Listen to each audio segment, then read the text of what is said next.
Man so violent that even other prisoners fear him. If you've already seen the 2008 movie Bronson, about Britain's so-called most notorious prisoner, don't worry. No, I haven't. That rather theatrical piece of cinema didn't tell you much about the man, so there's so much more to see today. You might be thinking that its cinema didn't tell you much about the man. Forget about the man. I'm not attracted to men. Guys, go Michael. Lush, Gamash. Yee. Wow. Okay, my bad. See today, you might be thinking that it's coincidental that a man with such a reputation has the same name as a former Hollywood tough guy, but he wasn't called that at birth. The name was acquired during his bare-knuckle boxing days. He was actually born Michael Gordon Peterson. Yep, that doesn't sound quite as fearful. There's a lot of controversy about this man, regarding whether he should have been in prison for so long or if prison is to blame for his often crazy behavior. We discuss this and more in this episode of the Infographic Show. Britain's most notorious prisoner, Charles Bronson. As you know, he was born with the name Michael. Y'all know who Charles Bronson is. His birthday was December 6, 1952. He spent his first few years in Wales and then moved to Luton, which isn't too far away from the capital, London. It doesn't seem that he came from a rough and tumble background, given that his father ran a conservative club for a while and his aunt and uncle were a mayor and mayoress. What's a conservative club? What does that mean in Wales?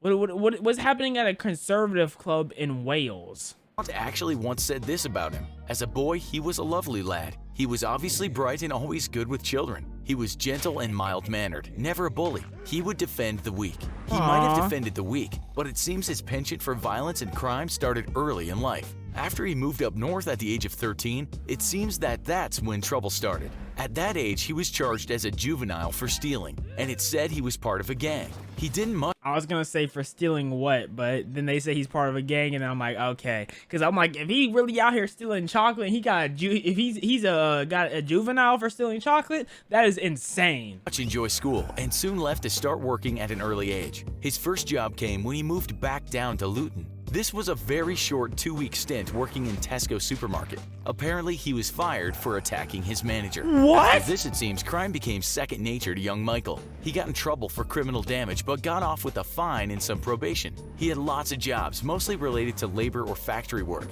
and we're told he enjoyed nothing more than a good night out on the town, drinking gallons of beer and getting into fist fights with the locals. Easy to do. Wait, is he free?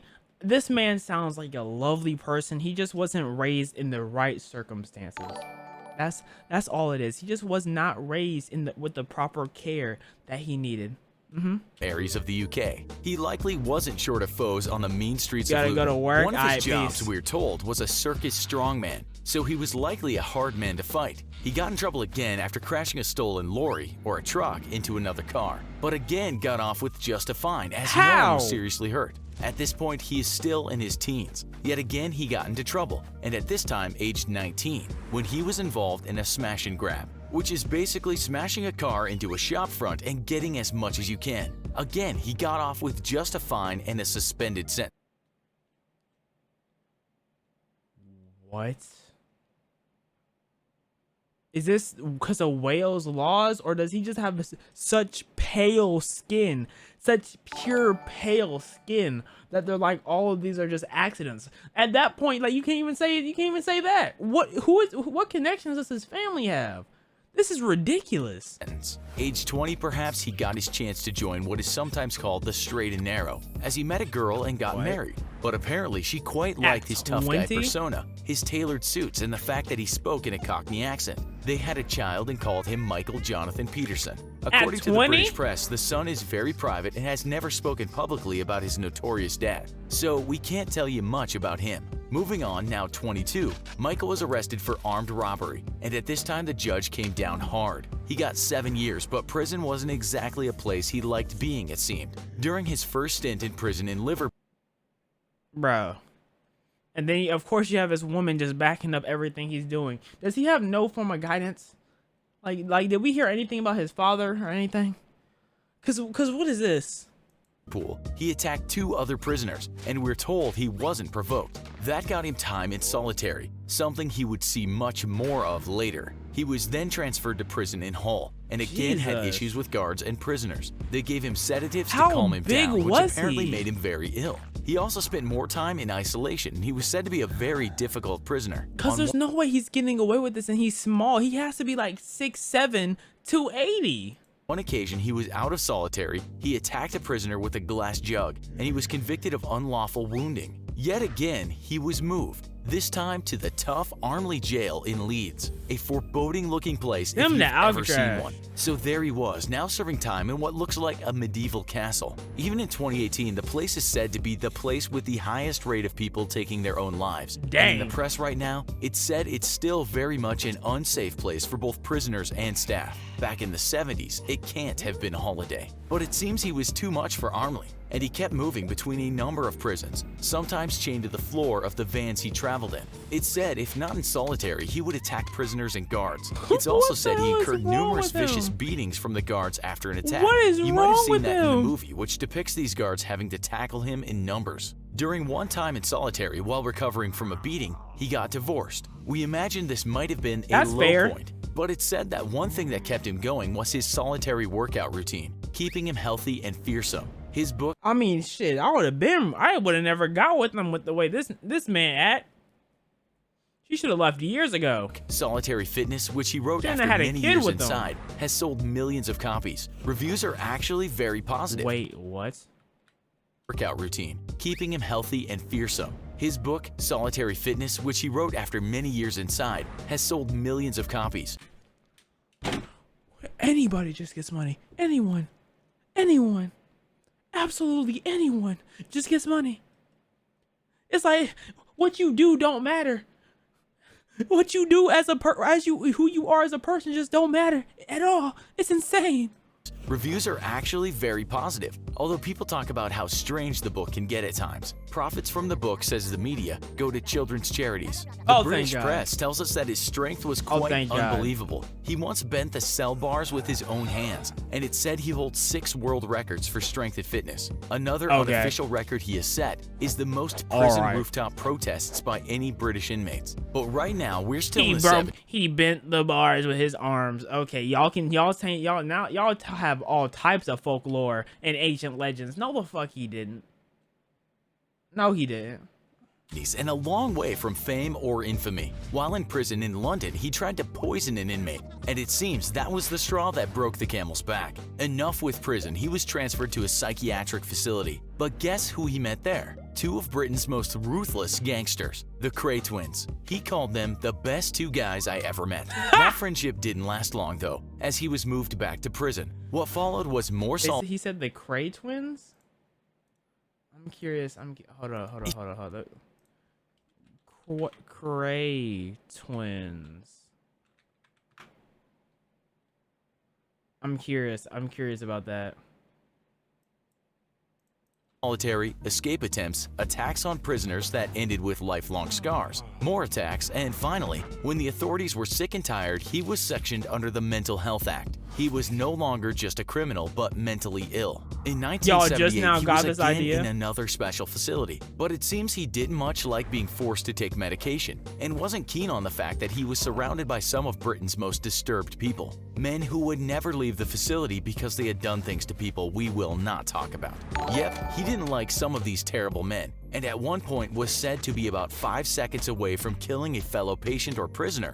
So wait, he doesn't like the men he's around, even though he's there for a reason to be around them. But now he doesn't like these people and who've done unmentionables. Nigga, you have no self-reflection? Who had taken the life of an innocent child. In his own words, describing the people around him at the facility, I witnessed them running into walls, using their heads as rams. I've seen them fall unconscious doing this. There was one who just kept trying to eat himself, biting his arms, legs, and feet. He tried to kill another prisoner, and then in 1982, when still in the notorious Broadmoor, he led a rooftop protest that lasted 3 days and caused around $300,000 worth of damage. Now you can see why this guy became well known as a hard-to-deal-with prisoner. But there was a lot more to come. He hadn't even started. He led 2 more rooftop protests and also went on a hunger strike, but in some ways he found solace in writing poems, sketching, and creating cartoon strips. He even won awards for his work. It didn't stop him being violent though, just settled him down from time to time. Psychiatrists couldn't figure him out. And even though he was in a mental facility, he was never properly diagnosed. He once said asylums are crazy places with crazy rules. If you're not mad when you arrive, you are when you leave. Again, he was moved from facility to prison, stabbing inmates, hitting others, more rooftop protests, more Just some people you can just give the death penalty. I know he didn't murder no one, but there's a lot of attempts. There's a lot of attempts. I feel like they can get the zzz, and just, for a certain amount of attempts, there has to be a line.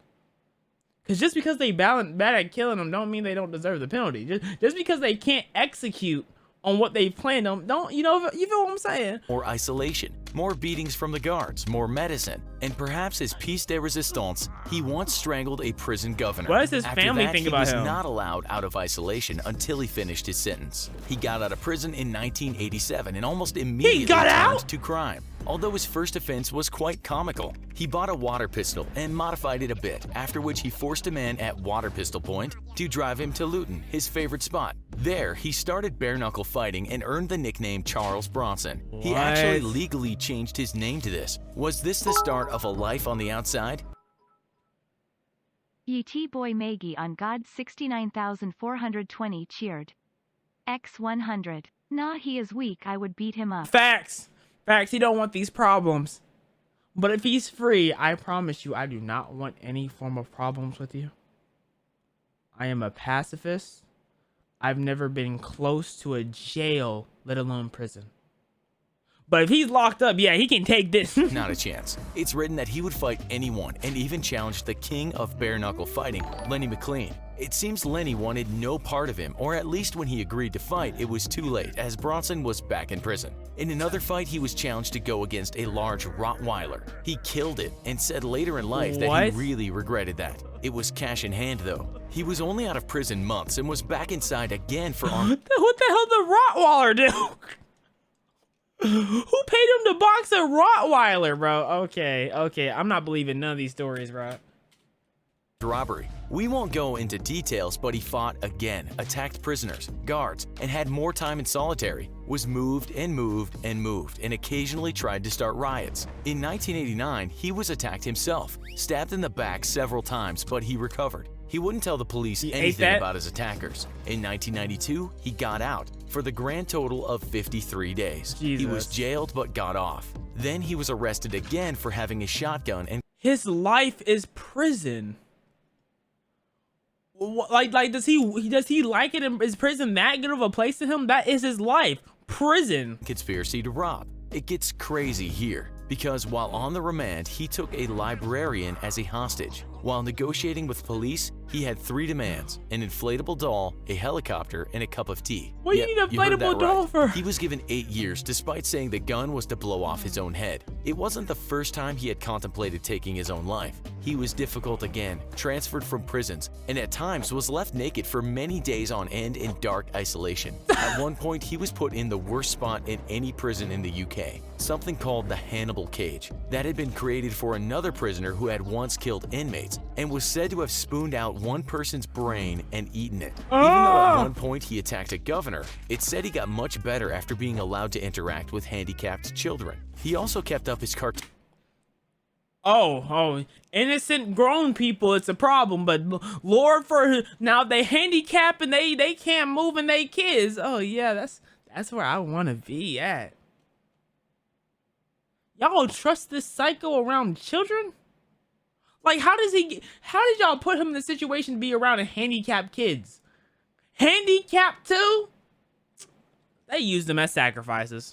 Sketching. These were the quiet times. They didn't last long. He endured more solitary, more moves, and then in one prison he took 2 Iraqi hijackers as hostage in his cell. It's said he was going crazy after losing his father. It's also said that So he you told had the a guards if dad? they came close he would snap off the heads of his hostages. He made his hostages tickle his feet, and What? to came close he would snap, going crazy after losing his father. It's also said that he told the guards if they came close he would snap off the heads of his hostages. He made his hostages tickle his feet and demanded What? they sing songs to him. To them he was known as the General. He demanded a plane, machine guns, ammunition, and a cheese and pickle sandwich. It To seems who? later he just kept asking for ice cream. In the end, he let the hostages go and another 7 years were added to his sentence. While in great physical shape, it's said that all the time in darkness and solitary had negative effects on his eyes and his social skills, and lawyers now started to get on his side. It's a pity then that he took one of them hostage.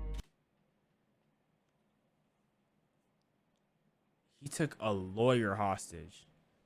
Some people don't want to be free. Some people don't need to be free. He's one of those people.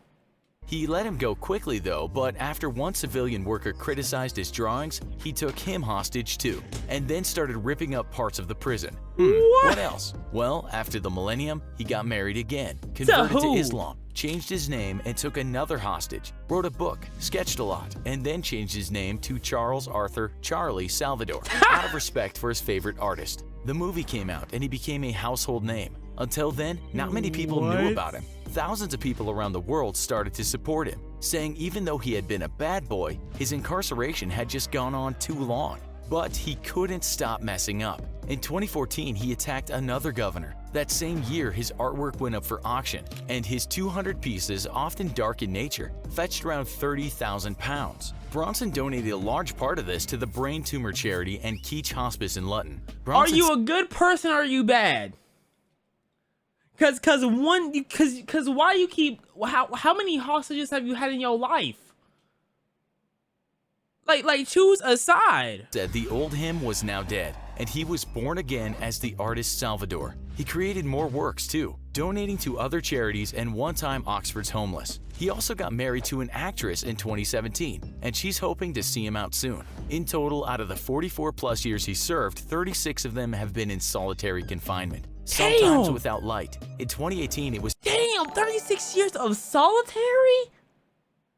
Who married him again? said that he is in open prison, but will have his case reviewed in 2 years and could get out. That might not happen though, as he's got a life sentence for one of his kidnappings. That was a teacher in 1999 that he held for 2 days. The British media reports that he allegedly smothered himself in butter, age 65, and challenged the guards to a fight. We'll leave you with something he once said. "I'm a nice guy, but sometimes I lose all my senses and become nasty. That doesn't make me evil, just confused."